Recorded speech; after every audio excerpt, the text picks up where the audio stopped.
ഈ ഓണം ആഘോഷമാക്കാം ലിയ സിൽക്സിന്റെ സ്വർണ്ണോത്സവത്തിനൊപ്പം. സെപ്റ്റംബർ 15 വരെയുള്ള നിങ്ങളുടെ പർച്ചേസിന് ഓരോ ദിവസവും നറുക്കെടുപ്പിലൂടെ സ്വർണ്ണ നാണയങ്ങൾ നേടാം. ഫ്രിഡ്ജ്, വാഷിംഗ് മെഷീൻ, TV തുടങ്ങിയ ഒട്ടനവധി സമ്മാനങ്ങളും നിങ്ങളെ കാത്തിരിക്കുന്നു. അപ്പോൾ കൂടുതൽ ആലോചിക്കേണ്ട, ഓണ ഷോപ്പിംഗ് ഇപ്പോൾ തന്നെ തുടങ്ങിക്കോ ലിയ സിൽക്സിനൊപ്പം. Liya silks, palace road, Chelakkara. സ്ഥലം മാറി വന്ന പൂജാരിക്ക് താക്കോൽ കൈമാറുന്നില്ല എന്ന് പരാതി. തിരുവല്ലാമല പറക്കോട്ട് ശിവക്ഷേത്രത്തിലാണ് സംഭവം. സ്ഥലം മാറി വന്ന പൂജാരിക്ക് താക്കോൽ കൈമാറുന്നില്ല എന്ന് പരാതി. തിരുവല്ലാമല ഗ്രാമപഞ്ചായത്തിലെ 15-ാം വാർഡ് പറക്കോട്ടുകാവ് ദേവസ്വത്തിന്റെ കീഴിലുള്ള ശിവക്ഷേത്രത്തിലാണ് പുതിയതായി ജോലിക്ക് വന്ന കലശവള്ളി മന രാജേഷ് തിരുമേനിയെ ജോലിയിൽ പ്രവേശിക്കാൻ സമ്മതിക്കാതെ നിലവിലെ ശാന്തിക്കാരൻ ബുദ്ധിമുട്ടിക്കുന്നത്. ശാന്തിക്ക് പകരക്കാരനെ ഏൽപ്പിച്ച് മാറി നിൽക്കുകയാണ് എന്നും വിളിച്ചാൽ ഫോൺ എടുക്കുന്നില്ല എന്നുമാണ് ആരോപണം. തിരുമേനി ദിവസവും രാവിലെ 6 മണി മുതൽ 9 മണി വരെ ഇവിടെ വന്ന് നിൽക്കുന്നുണ്ട്. രാവിലെ അതുപോലെ വൈകുന്നേരത്തും ഇതുപോലെ 5 മണിക്ക് ശേഷം ഈ നട അടയ്ക്കുന്നത് വരെ മൂപ്പര് ഇവിടെ വന്ന് നിൽക്കുന്നുണ്ട്. ഈ പഴയ പൂജാരി ഈ പുതിയ പൂജാരിക്ക് ഇതുവരെ ചാവി കൊടുത്തിട്ടില്ല. പിന്നെ ഇവിടെ രാവിലെ 6 മണി മുതൽ 9 മണി വരെയാണ് പൂജ നടക്കുന്നത്. ഈ പഴയ പൂജാരി ഇവിടെ പൂജ ചെയ്തതിനു ശേഷം 10 മണിക്കും 11 മണിക്കാണ് ഇവിടെ 11 മണി വരെ ഇവിടെ പൂജ നടന്നുകൊണ്ടിരിക്കുന്നുണ്ട്. അതും എന്തൊക്കെ തരത്തിലുള്ള പൂജകൾ അവിടെ നടക്കുന്നു എന്നുള്ളത് നമുക്കറിയുന്നില്ല. ഇവിടെ ചുറ്റുവട്ടത്തുള്ള പല സ്ത്രീകളും ഈ പൂജാരിക്കെതിരെ കംപ്ലൈന്റ് പറഞ്ഞിട്ടുണ്ട്. 5000 രൂപ വാങ്ങിച്ചു, 10,000 രൂപ വാങ്ങിച്ചു. ഒന്നാമത് 9 മണിക്ക് 50 അടയ്ക്കേണ്ട സമയമാണ്. ഈ 10 മണി വരെയും 11 മണി വരെയും പൂജാരി ഇവിടെ എന്താ ചെയ്യുന്നത് എന്ന് ആരും ശ്രദ്ധിക്കുന്നില്ല. ദേവസ്വം ബോർഡാണ് ഇത് നോക്കേണ്ടത്. ദേവസ്വം ബോർഡ് ഈ വഴിക്ക് വരുന്നില്ല. മാസം ഭണ്ണാരം തുറക്കാൻ മാത്രമല്ലാണ്ട് അവർ ഈ വഴിക്ക് വരുന്നില്ല. അതുപോലെ രാത്രി 7 മണിക്ക് നടടച്ച് പോകേണ്ടത് 9 മണി വരെയും 8:30 വരെയും 8 മണി 9:30 വരെ ഇവിടെ നടന്നുകൊണ്ടിരിക്കുന്നുണ്ട്. ഈ സ്ത്രീകളാണ് രാത്രി ഇവിടെ വരുന്നത്. പല സ്ത്രീകളും ഇയാളുടെ ചതിയിൽ പെട്ടിട്ട് ഒരുപാട് പൈസ കളഞ്ഞു പോയിട്ടുള്ള ടീമുകളുണ്ട് ഇവിടെ.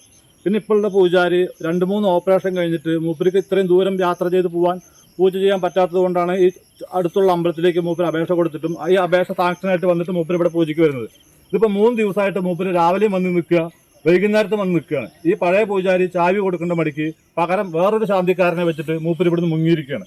രാജേഷ് ജോലി ചെയ്തിരുന്നത് കണക്കന്നൂർ ശിവക്ഷേത്രത്തിലായിരുന്നു. 2 മാസം മുമ്പ് അദ്ദേഹത്തിന് ഹൃദയ സംബന്ധമായ രോഗം വരികയും സർജറി ഉൾപ്പെടെ നടത്തുകയും ചെയ്തു.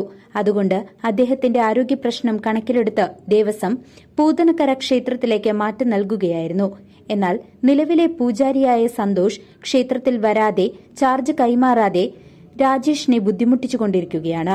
3 ദിവസമായി 2 നേരവും ക്ഷേത്രമുറ്റത്തെത്തിയെങ്കിലും താക്കോൽ ലഭിക്കാതെ പൂജാകർമ്മങ്ങൾ നടത്താൻ കഴിയാതെ നിൽക്കുകയായിരുന്നു. ക്ഷേത്രത്തിൽ ആഭിചാര കർമ്മങ്ങൾ ഉൾപ്പെടെ നടത്തുന്നുണ്ട് എന്നാണ് പ്രദേശവാസികളുടെ ആരോപണം. കലശവള്ളി രാജേഷ് നമ്പൂതിരി എന്ന് പറയുന്ന ഒരു ജീവനക്കാരന് കണക്കന്നൂർ ശിവക്ഷേത്രത്തിൽ ജോലി ചെയ്തു വരവേ അദ്ദേഹത്തിന് ഹൃദയ സംബന്ധമായി അസുഖം വരികയും ഏകദേശം 2 മാസം ആവണേ ഉള്ളൂ ഒരു ആൻജിയോപ്ലാസ്റ്റി നടത്തുകയും ചെയ്തു. ആയതിൻ്റെ അടിസ്ഥാനത്തിൽ അദ്ദേഹത്തിന് ഇത്രയും ദൂരം യാത്ര ചെയ്തുകൊണ്ട് കണക്കന്നൂർ ശിവക്ഷേത്രത്തിൽ ജോലി ചെയ്യാൻ ബുദ്ധിമുട്ടുകൾ ഉണ്ട് എന്ന് കാണിച്ചുകൊണ്ട് ബോർഡിന് റിക്വസ്റ്റ് വയ്ക്കുകയും ആയതിൻ്റെ അടിസ്ഥാനത്തിൽ ഓർഡർ ലഭിക്കുകയും ഇവിടെ വന്ന് പരക്കോട്ടുകാവിൽ ജൂനിയർ ദേവസ്വത്തിൽ ജോയിൻ ചെയ്യുകയും ചെയ്തിട്ട് ഇന്നേക്ക് 3 ദിവസം ആയിരിക്കുകയാണ്. ഇവിടെ നിലവിലുള്ള സന്തോഷ് എന്ന് പറയുന്ന പൂജാരി ഇവിടെ താക്കോൽ ഏൽപ്പിക്കാതെ കണക്കുകൾ കൊടുക്കാതെ മനഃപൂർവ്വം മാറി നിന്നുകൊണ്ടുള്ള ഒരു കളിയാണ് ഇവിടെ നടന്നുകൊണ്ടിരിക്കുന്നത് എന്നറിഞ്ഞതിൽ വളരെ വേദനയുണ്ട്. ഇവിടെ ഈ നാട്ടുകാരും ദൈവവിശ്വാസികളും ഒന്നിച്ചു കൂടിക്കഴിഞ്ഞാൽ ഇതിനെതിരെ ശക്തമായ പ്രതിഷേധവും സമരവുമായി ഞങ്ങൾ നാളെ ഏതറ്റം വരെ പോകണമെങ്കിലും ദൈവവിശ്വാസികളായ ഞങ്ങൾക്ക് കഴിയുമെന്നും കൂടി സൂചിപ്പിക്കുകയാണ്. ഈ അവസരത്തിൽ ഒരു പഞ്ചായത്ത് ജനപ്രതിനിധി എന്ന നിലയ്ക്ക് ഇവിടെ അറിയാൻ കഴിഞ്ഞത് ഈ ക്ഷേത്രത്തിൽ ഇയാൾ ചാർജ് എടുത്തതിന് ശേഷം നടത്തി വരുന്ന പല പൂജകളും സമയബന്ധിതമായിട്ടല്ല എന്നും സമയക്രമങ്ങൾ പാലിക്കാതെ ദേവസ്വം ബോർഡിൻ്റെ അനുമതിയില്ലാതെ പല കാര്യങ്ങളും അതിനുശേഷം സമയം കഴിഞ്ഞും നടക്കുന്നു എന്ന് പലരുടെയും അഭിപ്രായത്തിൽ നിന്നും ഞങ്ങൾക്ക് ആരായാൻ കഴിഞ്ഞിട്ടുണ്ട്.